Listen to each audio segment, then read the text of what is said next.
Apalagi sekarang ya, maaf ya, saya tambahin lah. Tidak hanya sholat. Sekarang kan hafal Al-Quran bisa masuk ke kedokteran di kampus-kampus negeri loh, Pak.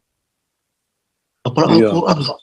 Apa hubungannya dengan kedokteran, hafal Quran? Nanti kan dokter kita jadi tidak berkualitas, membahayakan manusia toh, Pak. Apa hubungannya antara Quran dan hubungan hafal Quran dengan skill sebagai dokter ya, pengetahuan dokter, kemampuan dokter, pengetahuan dokter gitu. Ini menjadikan mengancam nyawa banyak orang malah ini. Kalau dokter yang nggak profesional nanti menyembuhkan orang dengan cara-cara yang justru di luar pengetahuan dokter, dengan cara-cara agama yang itu tentu belum tentu sesuai dengan kaidah kedokteran, kaidah medis. Bahaya Pak itu, Pak. Iya. Ya sempat sih Pak Fauzi bulan lalu saya interview calon karyawan karena HRD saya lagi masih di dalam perjalanan. Ini sungguhan Pak, lucu sih Pak. Jadi selesai saya interview dia nanya balik saya, lupa. Maaf Pak, Bapak agamanya apa katanya. Iya, saya ditanya agama, saya bilang, aduh, ampun sampai segitunya Pak. Iya, saya baru pertama tuh menginterview orang ditanya saya ditanya balik, Bapak agamanya apa ya? Iya, saya langsung nanya, mau lu apa agama gua? Oh enggak Pak, cuma nanya aja. Iya, mau lu apa agama gua? Coba. Terus saya langsung cancel Pak, saya nggak terima ini orang kok stupid banget ya Pak. Sampai agama saya ditanya. Orang agama kayak gitu tuh kasar Pak. Asli Pak, saya ditanya. Oh lucu banget sih. Waduh kalau ada Pak Paulus mungkin di tangking kali Pak itu. Tanya agama. Iya, itu aja sih Pak Fauzi. Luar biasa ya. Oke ya, sana udah jam 12. Terima kasih buat pastinya semua teman-teman, cukup ramai ya. Kita sedang bicara hari ini karya anak bangsa yang luar biasa, walaupun beliau adalah pendeta schizofren, tetapi karya-karyanya luar biasa. Anda silakan beli bukunya. Harga bukunya berapa ini, Mas Ahmad Fauzi? Harga bukunya kalau 6 semua itu, mohon maaf, total semuanya 400.000 Pak, udah dengan ongkirnya Pak.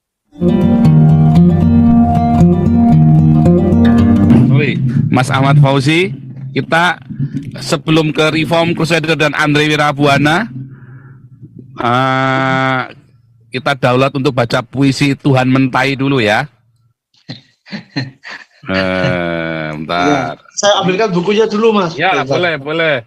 Ya, sambil ambil buku. Ini saudara-saudara, Anda lihat ini ya, itu link YouTube-nya.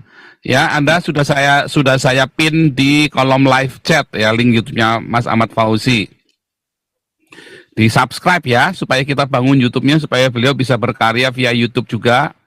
Dan saudara, pesan buku Ahmad Fauzi ya di 082323281899. Dan kalau Anda ingin mensupport ya kreativitas dan pekerjaan Pak Ahmad Fauzi, ya termasuk buat beli susu, itu dia ya.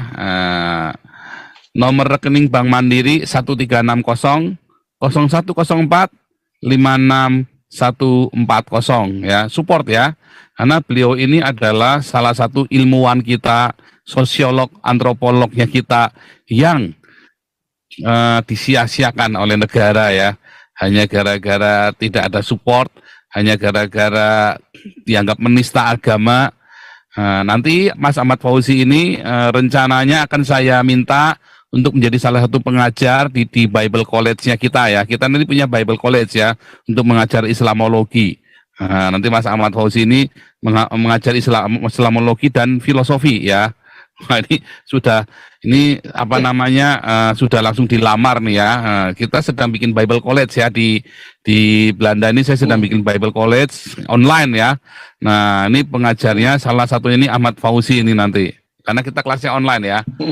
Ada teman-teman dari Jerman juga mengajar, dari Belanda, ada yang dari Swiss ikut mengajar. Nah, yang dari Amerika saya lagi menghubungi David Wood sama ini ya, Jay Smith ya, buat bantu mengajar kita ya. Tapi salah satu pengajar untuk Islamologinya dan filosofi tentang, karena kita harus belajar filsafat ya, ilmu filsafat. Nah ini Ahmad Fauzi nanti akan mengajar tentang filsafat dan Islamologinya. Oke, kita persiapkan, kita sambut Mas Ahmad Fauzi untuk membacakan puisinya Tuhan yang Mentai. Luar biasa. Lanjut. Ya, siap. Sebelumnya saya mohon maaf Mas Paul. Ya. Ini kan di sini jam 12. Oh iya ya. Tapi nggak apa-apa, saya bacakan itu sudah saya tutup. Ekspresinya kurang mantep dong ya, nggak bisa teriak ya. Jadi saya mau keras, takut mengganggu tetangga. Tapi ini kalau saya bacakan agak, tapi kamarnya udah saya tutup semua. Ya, semaksimal mungkin deh. Tapi setidaknya akan saya bacakan dengan semangat lah, saya suka ini. Karena puisi ini yang membuat saya digugat oleh MUI Jawa Tengah dan FPI. Saya disidang oleh kiai-kiai seperti Kiai Daruji, Ketua MUI Jawa Tengah, Profesor Ahmad Rafiq, rektor saya, Kesbangpol Jawa Tengah, kemudian Balitbang, FPI, Pak Jamaah Ansarud Daulah, dan polisi ada di situ semua, Pak. Ada kombesnya gitu. Jadi puisi ini sebenarnya terinspirasi oleh Yesus, tetapi karena saya bacakan di kubangan tinja yang gede gitu loh Pak. Yang orang kalau buang tinja dari Semarang itu semua pusatnya di situ, dan saya didaulat untuk membaca puisi itu.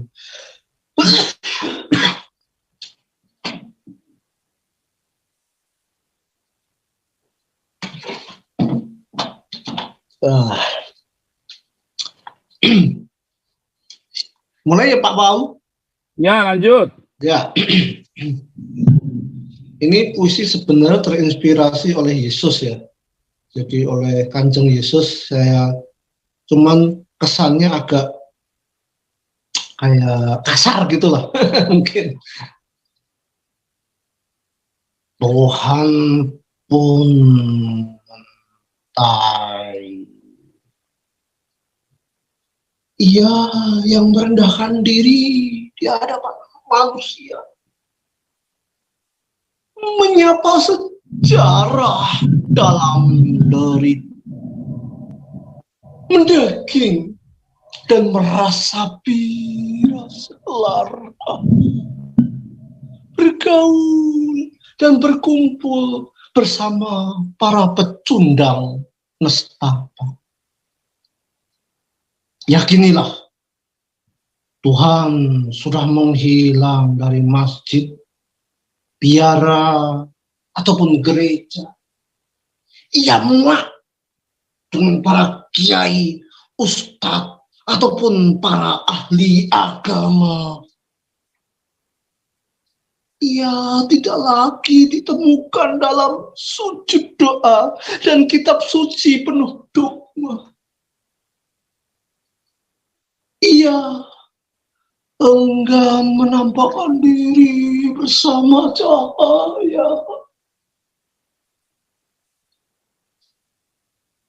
Kini ia memilih bersemayam dalam gelap gulita, hadir dalam seonggok kotoran tai hina, simbol bagi mereka yang tersia-sia.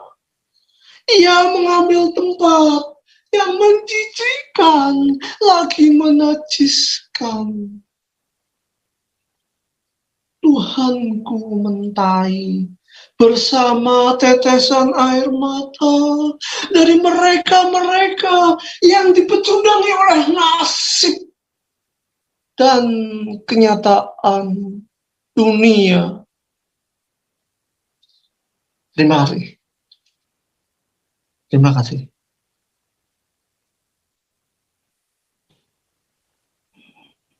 Oh, sorry. Iya, dari tadi saya belum belum nyalakan mikrofonnya ya. Oke, lupa ya. Ini adalah ininya ya. foto-fotonya benar-benar ya, makanya support ya kreativitas beliau. Ini benar-benar masuk kubangan tai di Terboyo ya saudara ya, benar-benar masuk kubangan tai beneran ini saudara ya, nggak main-main ini ya. Luar biasa nih Pak Ahmad Fauzi ini ya, support ya Reform Crusader. Lanjut. Selamat pagi, siang, sore, malam buat teman-teman Selamat. sekalian.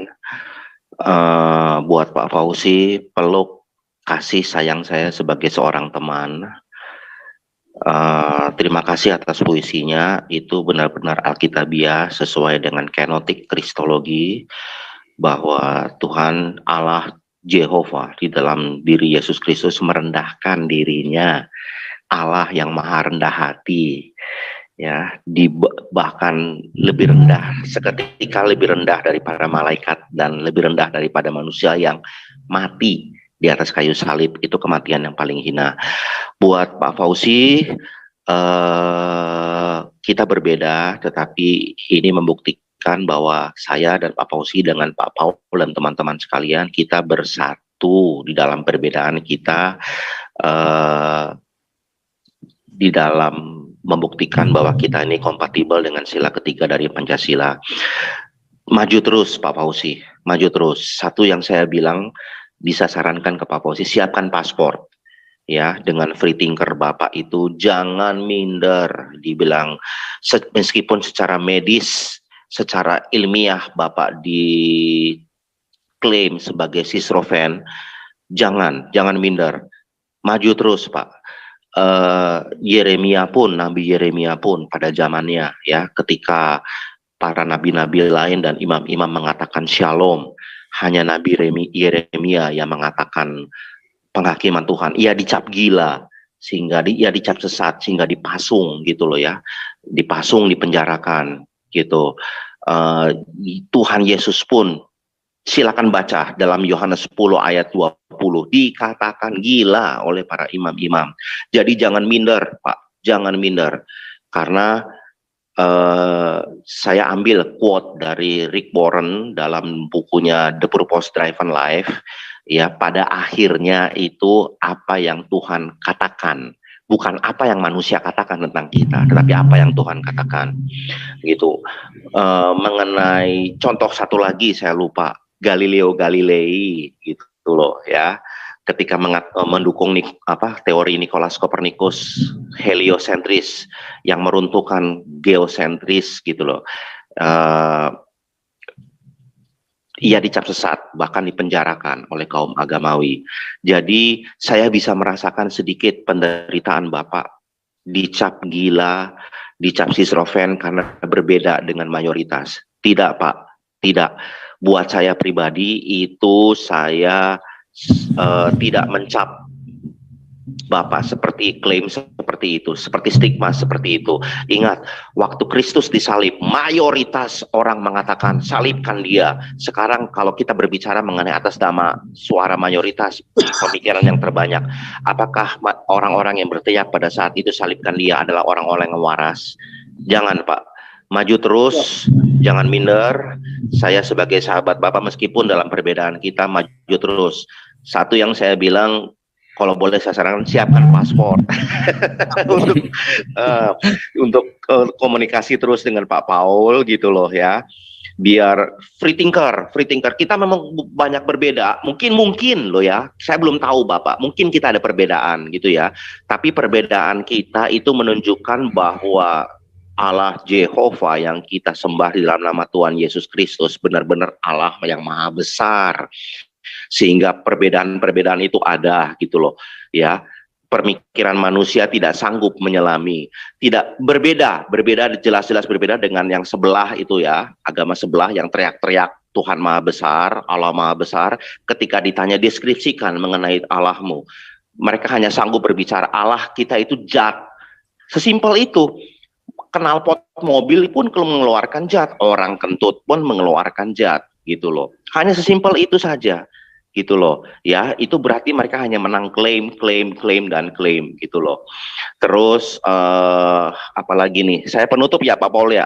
Ya, masih ada Andre Wirabuana. Oh iya, Pak Fauzi maju terus, jangan minder. Mungkin nanti di ujung-ujung nanti mungkin ada sedikit perbedaan dogma dengan Anda dengan saya gitu loh. Tapi jangan minder, yang namanya teologi itu berprogresif gitu loh. Saya sendiri dengan Pak Paul ada sedikit beberapa perbedaan gitu loh. Teologinya loh ya yang berprogresif, bukan Tuhannya.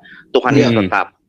Tuhan itu sempurna, tapi pencerahan terhadap manusia yang bersifat teologi gitu loh ya, itu yang progresif. Saya berani taruhan nyawa Pak Muri Wali yang satu denominasi dengan saya, Pak Dr. Deki yang satu denominasi dengan saya, begitu mereka lahir sebagai bayi, plung, mereka tidak langsung menjadi seorang Calvinis, tidak gitu loh. Tapi karena teologi itu sifatnya progresif gitu loh.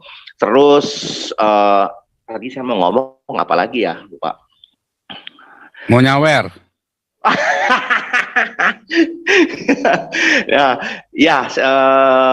Saya tersentuh dengan puisi itu ya, puisi yang benar-benar Tuhan yang maha rendah hati. Saya tersentuh gitu. Maju terus, Pak Fauzi, jangan minder gitu loh ya. Jangan minder dengan suara mayor. Sekarang saya katakan begini, kalau dalam suatu divisi, dalam suatu perusahaan, ada 10 orang, 9 orang itu korupsi, 1 orang yang bersih. Siapa yang dikatakan edan? Menurut penilaian manusia, saya yakin 1 orang itu yang bersih dikatakan edan. Gitu. Tapi kita kembali lagi, pada akhirnya itu bukan apa yang manusia katakan tentang kita, tetapi apa yang Tuhan katakan tentang kita, gitu loh.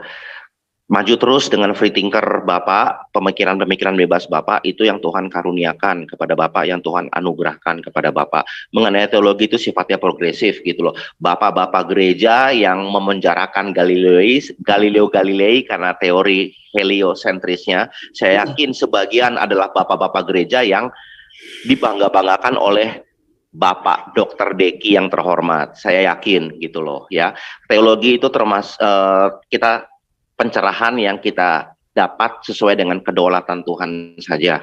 Kita nggak bisa paksain. Sejauh tuh Bapak Fauzi masih percaya dalam Tuhan Yesus Kristus, Bapak itu teman saya, gitu. Maju terus Pak Fauzi, peluk kasih saya buat Bapak. Tolong siapkan paspor. Saya akan coba sedikit mencoba untuk membaca buku-buku Bapak. Gitu. Oke, gitu aja Pak Paul. Lanjut teman-teman ya. Luar biasa. Andre Wirabuana terakhir ya. Andre Wirabuana penutup. Mana nih? Wah, sudah tidur di Andre Wirabuana nih. Ya. Andre, lagi dijalankan lagi mikrofonnya. Ya, shalom Pak Paul, shalom. Pak Fauzi. Ya, cuman mau nanya aja, seberapa penting sih sembahyang 5 waktu itu? Karena dulu pernah punya karyawan, ya dia bilang ini wajib sekali Pak, gitu loh. Kan ini agama saya, gitu. Jadi bingung juga ya dulu waktu mau ngelarang nanti malah ribut, gitu loh. Ya itu aja sih pertanyaan saya. Terima kasih.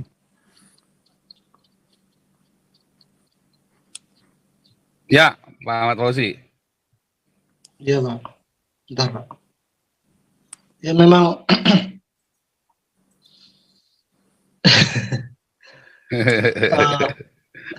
angel, wes angel.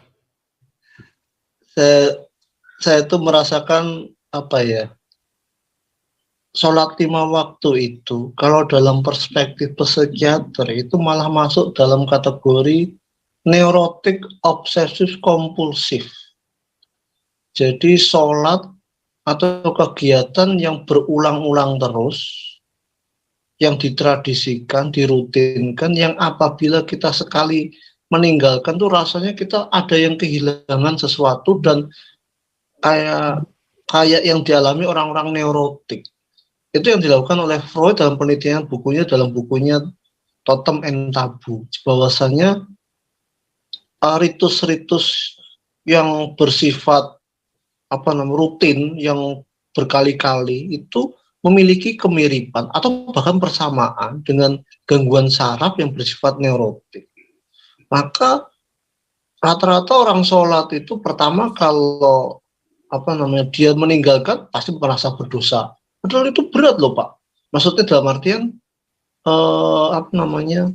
ritus-ritus yang apabila ditinggalkan tuh buat kita nggak lega, merasa kurang, merasa berdosa, merasa bersalah, yang padahal itu tidak ada apa-apanya, nggak melakukan juga nggak apa-apa gitu.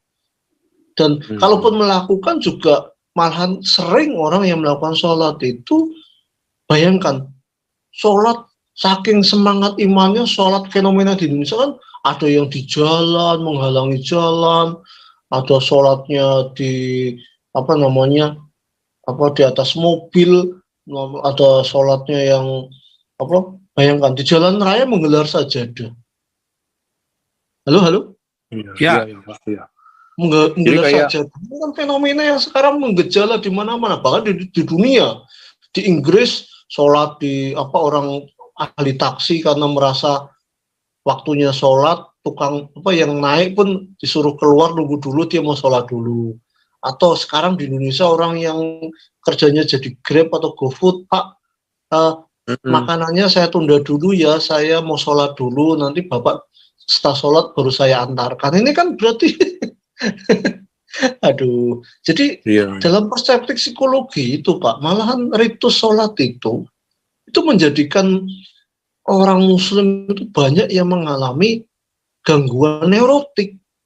Kalau dalam psikologi itu termasuk penyakit yang sangat mengganggu gitu. Tapi kita tidak menyadarinya karena kita menganggap itu suci, itu alamiah, itu dari Tuhan, itu menenangkan dan sebagainya. Malah habis sholat demo, habis sholat bakar, habis sholat marah-marah gitu. Atau di berbagai koran-koran itu ibu-ibu yang habis sholat malam tiba-tiba kerasukan membunuh anaknya. Banyak kan Pak cerita seperti itu. Berita-berita itu. Mengerikan itu Pak. Pernah dengar ya Pak ya? Iya, pernah itu yang di Kalimantan enggak sekali dua kali loh Pak itu. Iya, habis sholat tahajud dibahas di Zoom gereja tuh kemarin Pak yang bahas yang bunuh anak itu ya. Dengar suara katanya ya. Itu yang saya sebut kesurupan Tuhan Pak. Iya. Jadi mungkin lebih tepatnya ini ya Pak Fauzi, kayak sugesti gitu ya. Kalau sugesti kan memunculkan memunculkan kekuatan baru. Sugesti kan untuk membuat semangat, membuat kita yakin dan sebagainya. Tapi ini lebih dari sugesti. Sugesti kan kadang bermanfaat Pak. Tapi ini menjadi abnormal Pak, penyakit saraf Pak. Iya. Maka kalau orang orang murtad itu tiba-tiba, kenapa mereka tiba-tiba berbahagia, merasa bebas? Karena ikatan dogma itu lepas semua dan kita seperti burung keluar dari sangkar, Pak. Iya. Keluar dari sangkar gimana? Rasanya bebas, terbang, lepas, tanpa beban gitu loh. Dan kita menjadi kreatif, bisa melakukan apa yang mungkin bagi kehidupan lebih bermanfaat gitu loh. Iya. Apalagi sekarang ya maaf ya, saya tambahin lah. Tidak hanya sholat, sekarang kan hafal Al-Quran bisa masuk ke kedokteran di kampus-kampus negeri loh Pak. Hafal Al-Quran Pak. Apa hubungannya dengan kedokteran hafal Quran? Nanti kan dokter kita jadi tidak berkualitas, membahayakan manusia toh Pak. Apa hubungannya antara Quran dan hubungan hafal Quran dengan skill sebagai dokter ya, pengetahuan dokter, kemampuan dokter, pengetahuan dokter gitu. Ini menjadikan mengancam nyawa banyak orang malah ini. Kalau dokter yang nggak profesional nanti menyembuhkan orang dengan cara-cara yang justru di luar pengetahuan dokter, dengan cara-cara agama yang itu tentu belum tentu sesuai dengan kaidah kedokteran, kaidah medis. Bahaya Pak itu Pak. Iya. Ya sempat sih Pak Fauzi bulan lalu saya interview calon karyawan karena HRD saya lagi masih di dalam perjalanan. Ini sungguhan Pak, lucu sih Pak. Jadi selesai saya interview dia nanya balik saya lupa. Maaf Pak, Bapak agamanya apa katanya. Iya, saya ditanya agama, saya bilang, aduh, ampun sampai segitunya Pak. Iya, saya baru pertama tuh menginterview orang ditanya saya ditanya balik, Bapak agamanya apa ya? Iya, saya langsung nanya, mau lo apa agama gua? Oh enggak Pak, cuma nanya aja. Iya mau lu apa agama gue? Coba. Terus saya langsung cancel Pak, saya nggak terima nih orang kok stupid banget ya Pak. Sampai itu agama-agama saya orang ditanya nanya Pak. agama kayak gitu tuh kasar Pak ya. Asli Pak, saya ditanya. Oh lucu banget sih. Waduh kalau ada Pak Paulus mungkin di tangking kali Pak itu. Tanya agama. Iya, itu aja sih Pak Pausi. Luar biasa ya. Oke ya, sana udah jam 12. Terima kasih buat pasti-pastinya semua teman-teman, cukup ramai ya.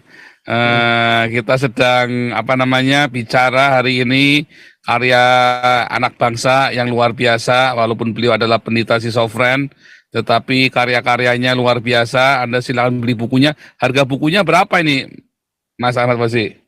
Harga bukunya kalau 6 semua itu mohon maaf total semuanya 400.000 Pak, udah dengan ongkirnya Pak. Belum sama ongkos kirim ya, cuman bukunya saja ya. Dengan ongkirnya. Ongkirnya tapi Indonesia ya, belum ke Amerika dong ya. Kalau yang Amerika beda, nanti ada sendiri kan. Terus kalau satu bukunya belinya satu. Kalau buku pertama itu kan tebal, buku 1, 2, 3 tebal, jadi 150 itu buku pertama. Agama Schizofrenia 150. Tragedi Incest 120. Kalau Kesurupan Tuhan 120. Nabi Primitif 70, Gagalnya Islam 70, Nabi Bersenjata 50. Iya, ada ya. Kalau total semua diskon ya, jadi 400.000 rupiah total semuanya. Dapatkan 6 buku ini ya, ongkos kirim ke seluruh Indonesia. Saudara-saudara juga yang bukan cuma mau bukunya saja, tapi mau memberkati kreativitas anak bangsa ini, transfer ke rekening Bank Mandiri 1360 0104 56 140 atas nama Ahmad Fauzi. Ya, luar biasa. Oke, luar biasa. Penutup Mas Ahmad Fauzi, apa harapan Mas Ahmad Fauzi dengan Indonesia ini? Mengenal cinta. Singkat sekali Mas. Mengenal cinta, luar biasa ya. Beliau ini memang pengagum Sang Buddha dan Tuhan Yesus ya. Beliau ini pengagumnya, jadi simpel sekali ya, mengenal cinta. Oke, luar biasa. Ya, kita akan tutup dalam doa. Ini ada Pak Andi USA, masih di sini nggak Pak Andi USA? Masih pijet nih. Pak Andi? Mana nih Pak Andi nih?